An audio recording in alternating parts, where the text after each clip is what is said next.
Friend, তো আজকে খিচুড়ি রান্না করব। খিচুড়ির সঙ্গে আলুর দম, বাবা এদিকে ধোয়া হচ্ছে, আর বাঁধাকপি। তো এদিকে দেখো কাঠের উনুনে আমি খিচুড়িটা বসিয়ে দিয়েছি। এই যে হাফ প্রায় চালে ডালে একসঙ্গে সুন্দর করে ভালো করে ভেজে নিয়েছি। পাঁচফোড়ন, শুকনো লঙ্কা আর গোটা গরম মশলা সব তেলের পর দিয়ে সুন্দর করে খিচুড়িটা ভেজে নিয়ে এই যে গরম জলের মধ্যে বসিয়ে দিয়েছি কাঠের উনুনে। এদিকে গ্যাসে চলো বাঁধাকপিটা করব, এদিকে খিচুড়িটা বাইরে হতে লাগুক। আস্তে আস্তে ঢাকা দিয়ে দেবো যাতে হালকা হালকাভাবে আস্তে আস্তে হবে। এদিকে গ্যাসে আমি এই যে বাঁধাকপিটা করব, বাঁধাকপির সঙ্গে এই যে সব আইটেম রেডি আমার। আলুটা হালকা করে ভাপিয়ে নিয়েছি, সঙ্গে কটা ডাঁটা দিয়ে দেবো, সজনের ডাঁটা। এখন যেহেতু নতুন, খেতে সেই টেস্ট। দিদিভাইয়ের সঙ্গে থাকো, দেখতে থাকো পুরো ভিডিওটা। তো দেখো কড়াইতে তেল কিন্তু গরম হয়ে গেছে, শুকনো লঙ্কা দিয়ে দিয়েছি একটা, একটু গ্যাসটা বাড়িয়ে দিলাম। এদিকে দেখো আলুটা রেডি। আর এই যে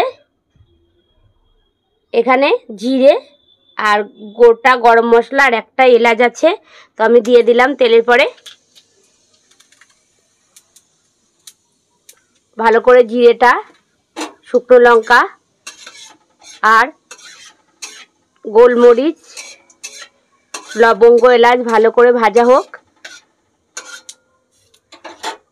আমার সুন্দর করে ভাজা হয়ে গেছে দেখো। এবারে যে কেটে রাখা আলুগুলো আমি ভেজে নেব।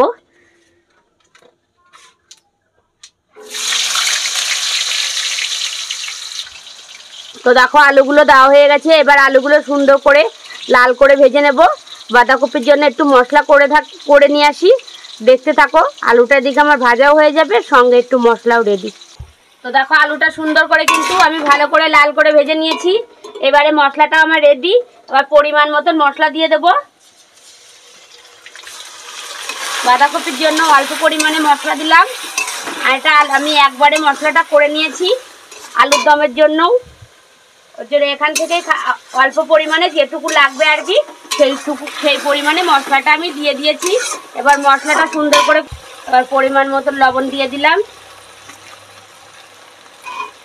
আর একটু হলুদ। এবার সুন্দর করে কষিয়ে নেব।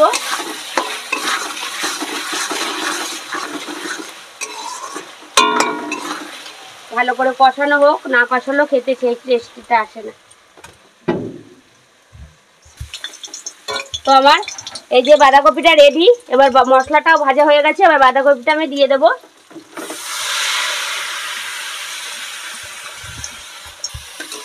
এবার বাঁধাকপিটা আমি এইভাবে সুন্দর করে নেড়ে চেড়ে ভালো করে আস্তে আস্তে ভেজে নেব।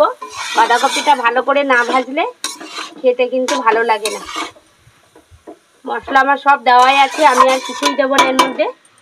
তো কড়াইতে তেল দিয়ে দিয়েছি। এবার খিচুড়ির জন্য আমি মশলাটা দেব। এখানে আদা বাটা, জিরে বাটা, ওটা কাঁচা লঙ্কা, শুকনো লঙ্কা আছে। তো পরিমাণ মতন মশলাটা আমি দিয়ে দেব। খিচুড়িতে যেহেতু ফোড়নে আমার সব কিছু আমি দিয়েছি, শুকনো লঙ্কা, এলাচ, গোলমরিচ,